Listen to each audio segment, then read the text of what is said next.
Hey, what is going on, everyone? Welcome back to another recap and review of One of Us is Lying, the TV series on Peacock. Let me just say that I did not know that this was a season finale. Episode 8 ended, and I was like, we need more. Like, how did they just end it on that note? And then I realized season 2 was coming, thankfully. It has to be renewed, right? I really hope so, because I was thinking about it during episode 8, and if this show was on Netflix, it would be top 10 trending, at least a big hit. I honestly say that. And I think it's only because it's on Peacock, it's just not getting the same amount of hype. But this is such like a, not even, it's your typical mainstream show, but it's honestly really good. And I laugh whenever I say it because I was not expecting for me to like the show at all.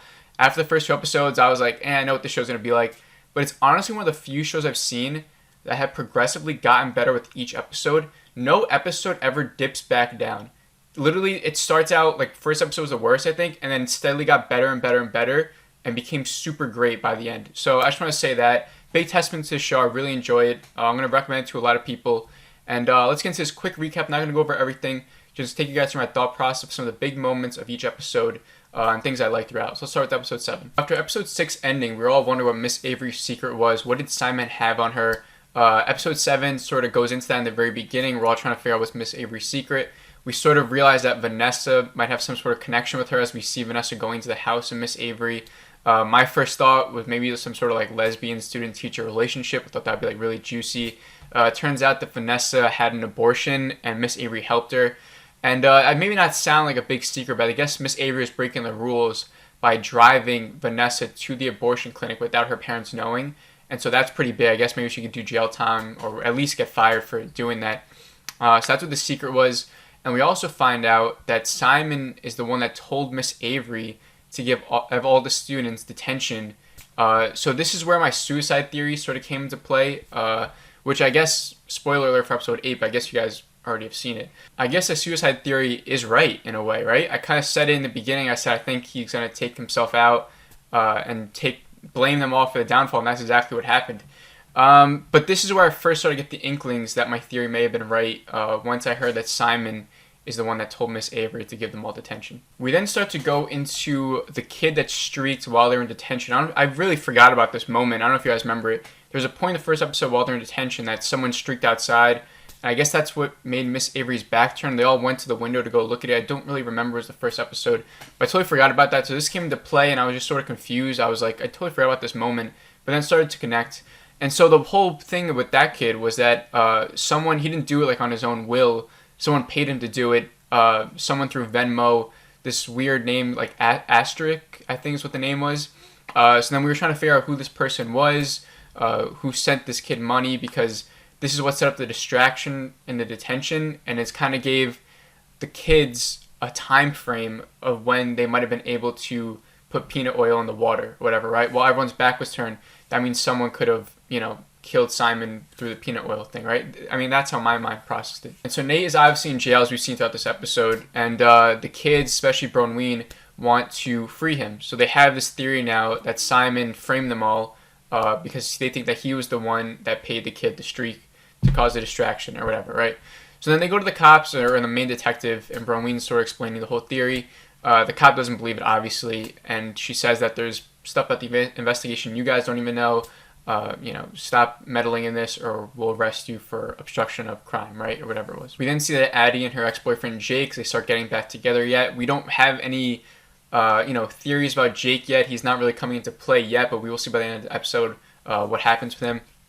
But after we see Addie and Jake together, one of the best scenes of this whole series occurs as we see Cooper's dad finds out that he's gay, or I don't know if I think he had his thoughts that Cooper may have been gay, but I don't think he wanted to confront them or at least say it out loud or else it'd become true to him, stuff like that.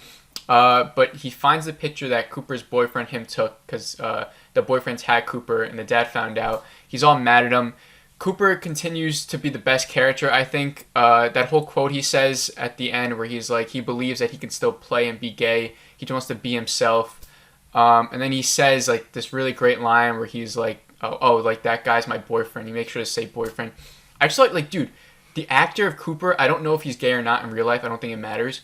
But he's so good. Like, he's such a good job playing this character. He continues to be, like, the best character, I think, in my opinion. The strongest character, the one with so much to say. And that scene really just, I was just engaged, and he blew me away. And every time that dynamic is shown, like, I could literally have a whole show with just Cooper and his dad and the baseball stuff and all that, because I think it's super good. But yeah, I think it's a testament to the actor for just putting on a good performance, and the dad. Both of them killed in that scene. By far one of the best scenes of this show.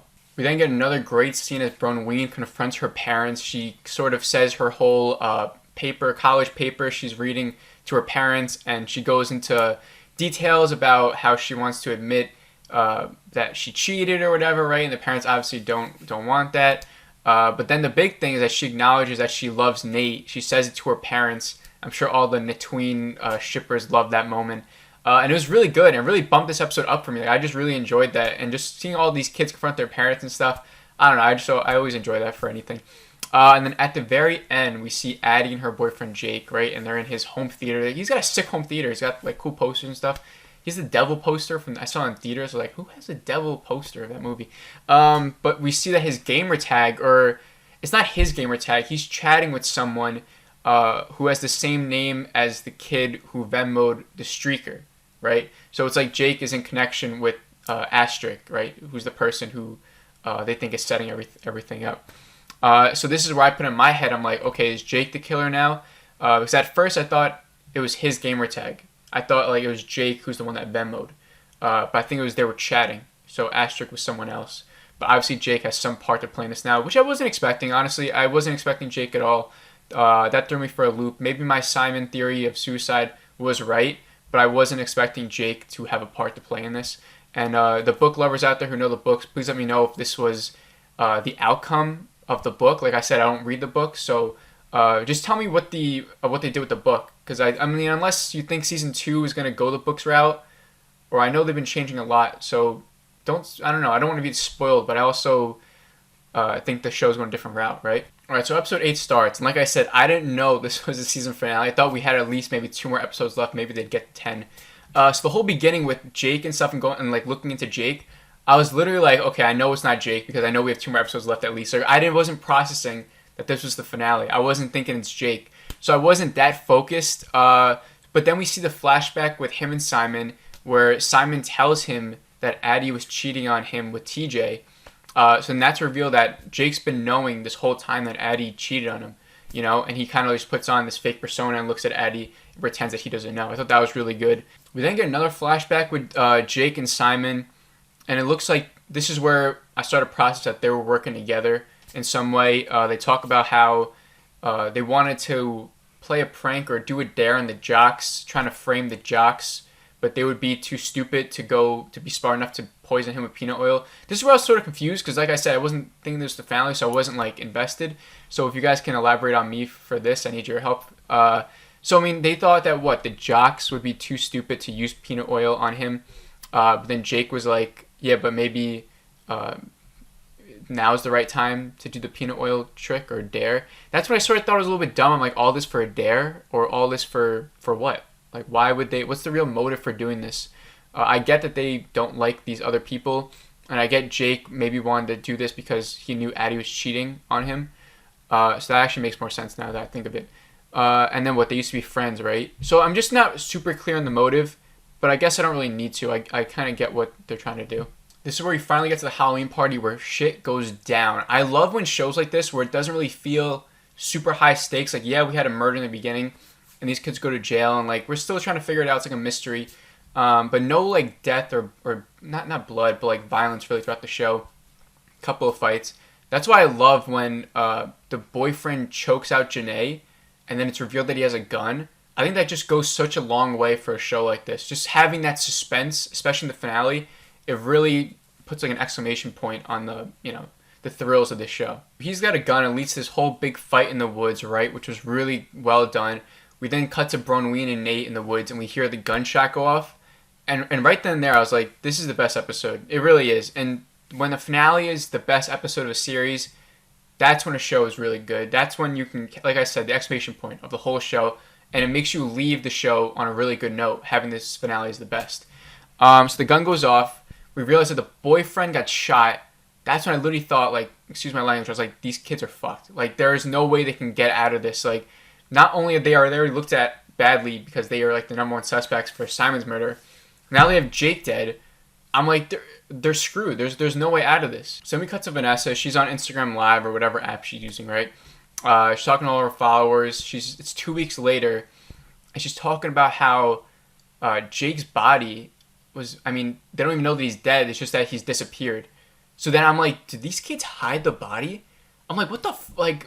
They're insane. Like they're high. Okay, so they hid Jake's body. They killed the dude in self-defense, right? And they knew that if they went to the cops with this, they would all go to jail. So it sort of makes sense. I mean, it does make sense. But they're full-on freaking criminals now. Like, it's insane. They hid Jake's body. Nobody knows about it now. The cops are interviewing them. They're straight up lying. So then at the very end, we see them all in the cafeteria, right? All our main characters. All of a sudden, they all start getting texts, and it's from Simon, and it says, "Do as I tell you."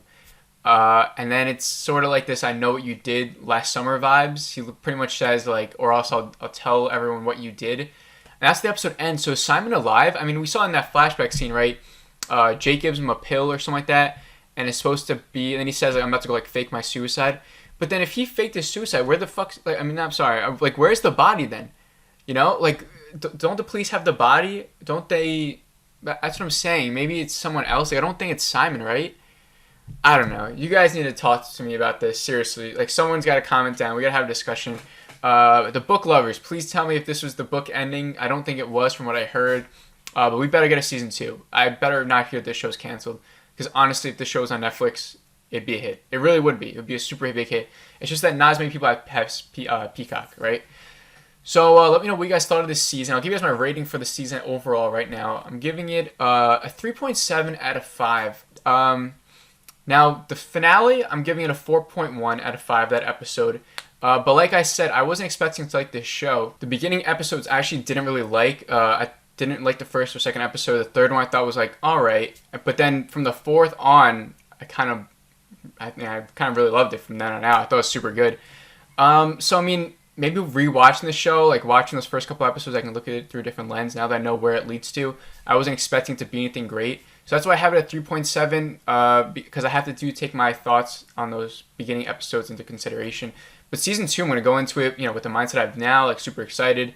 And I'll rate season 2 probably a little bit higher if it's just as good as season 1.